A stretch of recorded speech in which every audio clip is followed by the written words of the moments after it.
እርግጠኛ ይሰጠኛል፣ ያደርግልኛል፣ ካለውበት ጭንቀት ነጃ ይለኛል፣ ያሰብኩትን መልካም ነገር ያሳካልኛል። እርግጠኛ ሆናችሁ ለምኑት።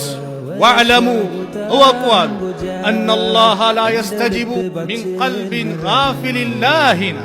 አላህ ጋፊል ከሆነ ስልቹ ከሆነ ቀልብ ዱዓን አይቀበልም።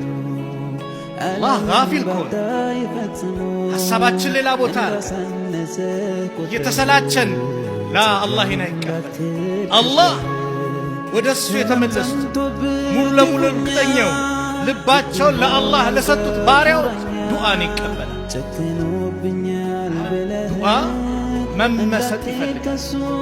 መመሰጥ ሐሳባችን በአጠቃላይ ወደ እሱ ማዞር።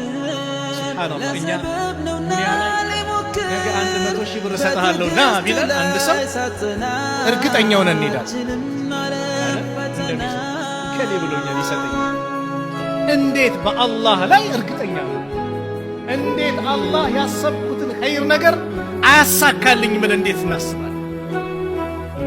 ስለዚህም ኡድኡላህ ወአንቱም ሙቂኑነ ቢልኢጃባ፣ አላህን እንደሚቀበላችሁ እርግጠኛ ሆናችሁ ለምኑት። ከሰጠኝ ይስጠኝ፣ ካልሰጠኝ አይስጠኝ። የዛ አይነት ዱዓን አላህ አይቀበልም፣ አስገዳጅም የለውም አሉ ነቢዩ ሰለላሁ ዐለይሂ ወሰለም። ስትለምነው ተማምነህ ልትለምነው ይገባል። ተማምነሽ ልትለምነው ይገባል። ሐጃችን ብዙ ዒባዳ ስለሆነ ዱዓ አላህ ምን አለ? ወቃለ ረቡኩም፣ ጌታችሁ አለ ኡድኡኒ፣ ለምኑኝ፣ አስተጂብ ለኩም፣ እቀበላችኋለሁ። ኢነ ለዚነ የስተክቢሩነ አን ዒባደቲ፣ እነዛ እኔን ከመለመን የሚኩራሩ ዱዓ ዒባዳ ስለሆነ አን ዱዓይ አላለም። እዚህ ቦታ ምን አለው?